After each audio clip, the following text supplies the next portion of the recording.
Alrighty, so the tech is working. Hopefully I will also function. Yeah, as Ollie said, I'm Claire. I work at Codebase. I'm not a coder, but I teach young people to code. And so this presentation is going to be just about using no code to teach young people about coding. So just first of all about me and why I'm here talking to you about no code. So like I say, I work in tech, but I'm non-technical. I've had like no formal training with coding. It was never really even mentioned to me while I was at school, despite me being really interested in computers and cameras and all that sort of stuff. But in my career, I've used a lot of no-code tools, things like Squarespace, Notion, Zapier, but that was kind of in my not too distant past life as a marketer, and I've actually just moved on to being in Codebase's education team. So just for clarity, I'm going to talk today about young people education, which is not what Codebase does. This is more of a kind of side project. And so Pre-Wired are a coding club for under 19s that happens every Wednesday just in the next room there.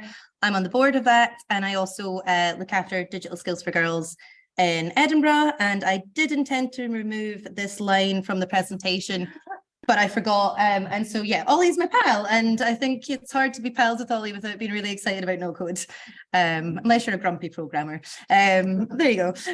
So today I'm going to mainly be talking about digital skills for girls, just tell you a little bit about the sessions and why I use no code with them.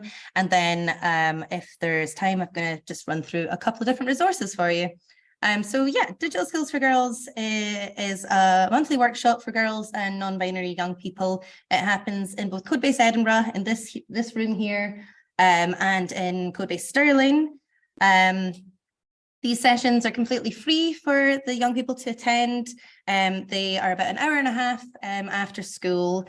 The sessions are not all coding.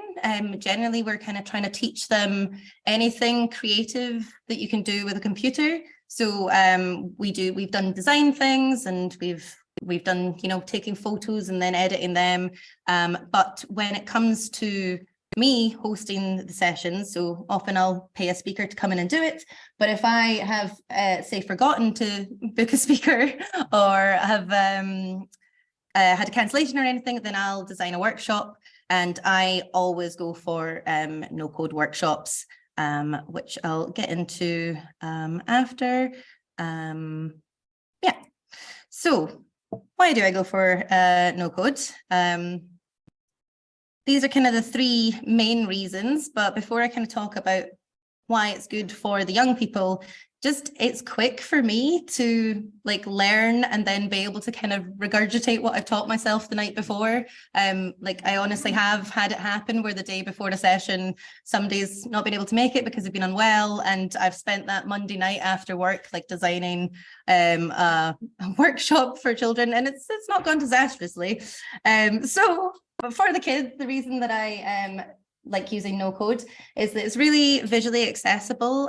Generally, it works with blocks. These are kind of color matched, and it's really easy to see where you've broken it and be able to fix it.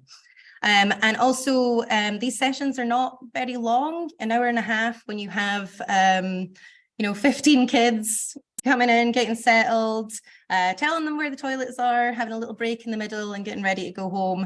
There's not a huge amount of time, but with no code, we can get lots done in that hour. The kind of instant results is really motivating for them. And it also means that there's a lot more time to be creative instead of kind of just trying to figure out where they've forgotten a bracket or something.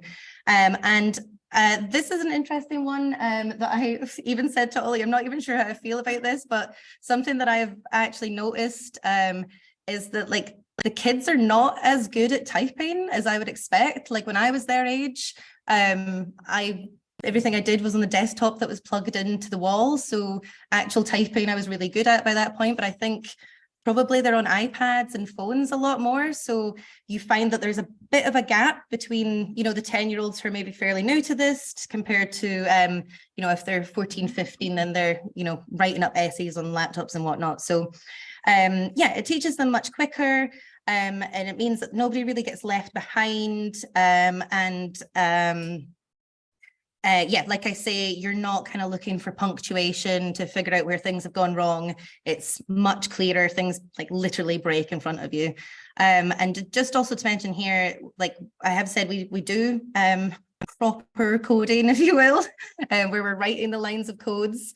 Yeah, we recently did one with CSS and HTML, and basically what we produced in that 1 hour was like a simple page with a little bit of text, a little bit of color, but it doesn't give them as much opportunity to kind of do their creative thing. And yeah, you make a lot less in the time, of course.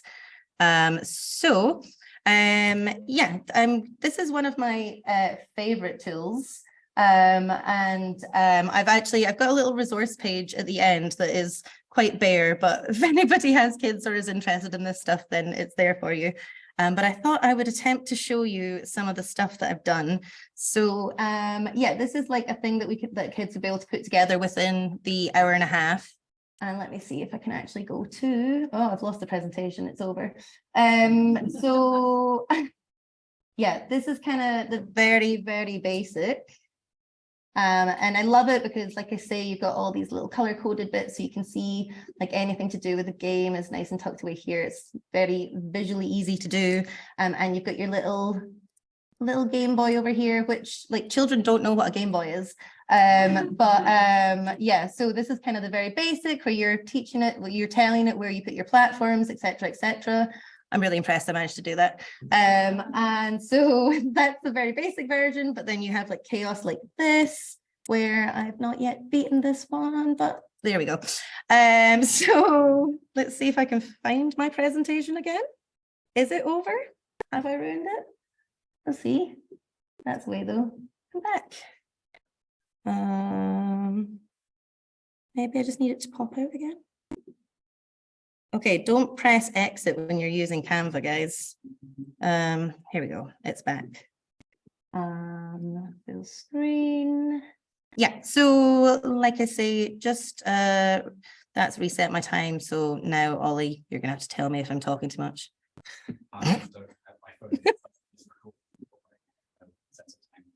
Okay, I'll just zoom past this stuff because it's going terribly now. Put that over there. There we go. Okay, so yeah, just another couple of tools just to see how they look. I'm so afraid of pressing escape right now. So yeah, so microbits, if you're not familiar, they're little tiny computers. You can program them in lots of different ways, but there are a couple of different things. This is a Microsoft one, and you can add on to Scratch or whatever. But again, like you can see, they're very similar. I mean, this is Microsoft as well, but yeah, you're just telling it where you're going. This one I really like, I'm not super familiar with, but code.org is, you can do lots of different things, but this session we were doing creating very simple basic apps. So you can see there's like the little phone there. And instead of the blocks being as colorful as they are with the other ones, this has actually got kind of language that's more similar and familiar for if you're going to be writing the code, to kind of get a bit more familiar with the lingo. So yeah, that's a pretty interesting one. And then just as to mix it up a little bit as well, there is a very cool little robot called Marty the Robot from Robotical. So you can actually teach kids about robotics with this NoCode tool, and he can do things like play football and dance and whatnot. And yeah, I didn't actually mention Bitsy, but it's another little no-code tool. I've popped this QR code here just in case anybody is interested. And yeah, sorry for the chaos of my pages going all over the shop. But yeah, I'll just, so yeah, that's me. And I think this is Twitter.